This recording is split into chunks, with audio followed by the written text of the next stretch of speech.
구독자 여러분 안녕하십니까? 밀림입니다. 효시민의 가짜도생 40회가 방송됐는데요. 설마 하던 출생의 비밀이 드디어 터졌습니다.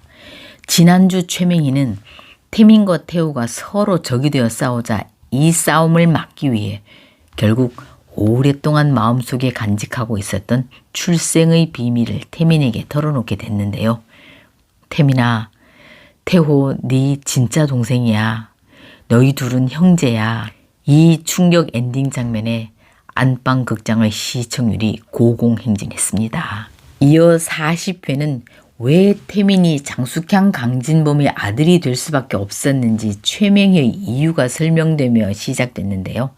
최맹희는 첫째 아들 강진범이 아버지로부터 인정도 잘 못 받는 존재였는데 아이까지 생기지 않자 둘째 아들한테 생긴 아기를 첫째 아들 강진범이 낳은 아이라고 거짓말을 하게 됐던 거죠.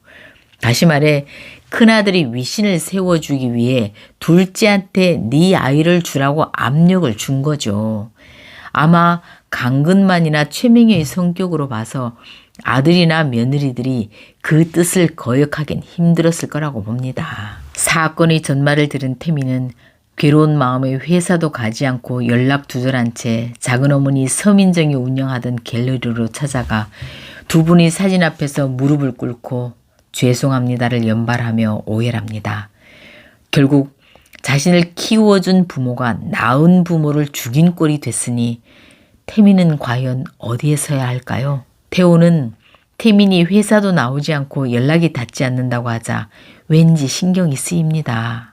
갤러리에 다녀온 태민은 진작에 말씀해 주셨으면 태호에게도 좀 더 잘해주고 도우며 살았을 텐데 자긴 세상과 혼자 싸우며 사느라 너무 외롭고 힘들었다고 할머니께 그동안 쌓였던 속상함과 화를 분출하며 이렇게 오랜 세월 친형제 부모 갈라놓고 할머니는 도대체 뭘 얻으려 했냐고 따지는데요. 최맹희는 태민에게 이런 이야기를 미리 못하고 사태를 이 지경까지 만들어 미안하다고 거듭 사과했습니다. 그 순간 우연히 최맹희에게 들어오던 태호가 이 두 사람의 대화를 들었고 결국 태호도 태민이 친형이란 사실을 알게 됐습니다. 한편 태호 일을 돕다 회사에서 잘린 효성은 가족들에게 이 사실을 숨기고 택배 일을 하고 있었는데요. 사정을 모르는 양혜주는 보너스 입금을 왜 안 하냐고 독촉하고 효성은 어쩔 수 없이 사채를 빌리러 가게 되는데요. 우연히 효성이 인당수에서 사채를 빌리고 나오는 모습을 효도가 보게 됩니다. 효도는 사채까지 빌리는 형에게 한 소리 하지만 효성의 사정이 지금 어쩔 수 없는 거죠. 그러나 다행스럽게도 다음 회 예고를 보면 이효성이 미국의 박이사를 찾고 복직이 되는 것 같습니다. 그런데 현재 시청자들이 가장 궁금해하는 점은 대관령 사고사의 범인이 누구냐 하는 건데요.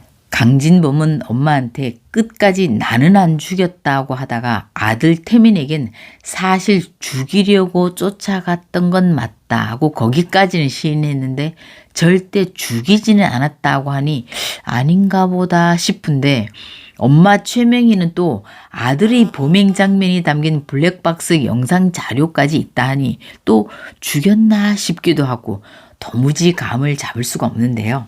다음 회 예고를 보면 장숙향이 형제가 형제를 죽였으니 대관령 사고를 언론에 터뜨리라고 하는데요.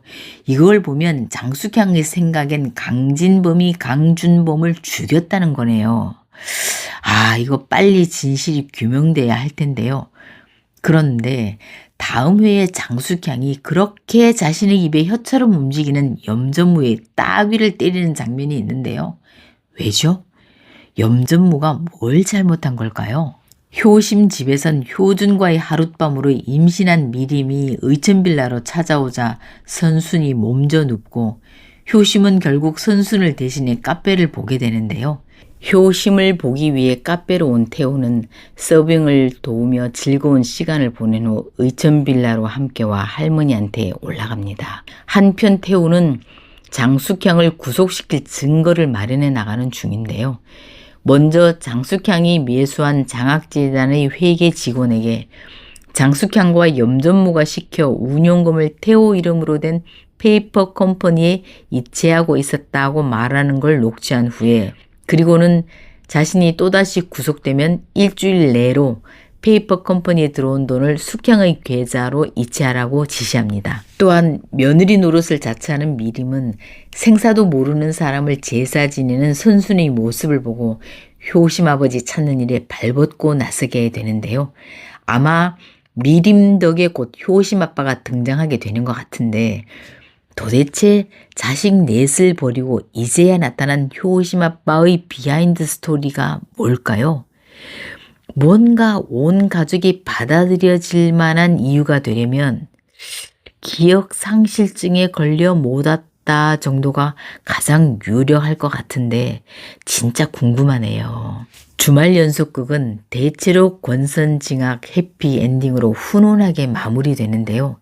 이 드라마에서처럼 형제를 죽인다든가 시어머니를 감금한다든가 자식과 가정을 내팽개치고 25년 동안 연락이 두절된 상태로 있었다든가 이런 건 훈훈하게 마무리되기엔 좀 어려운 소재라 알고 보니 그게 아니었다 하는 뭔가 반전이 있지 않을까 싶네요. 이제 태민에 이어 태호까지 알게 된 출생의 비밀로 인해 두 사람의 행보가 어떻게 달라질지 다음 회가 정말 기다려집니다. 여기까지 함께 해주시고 항상 구독, 좋아요로 따뜻한 응원 보내주셔서 감사합니다.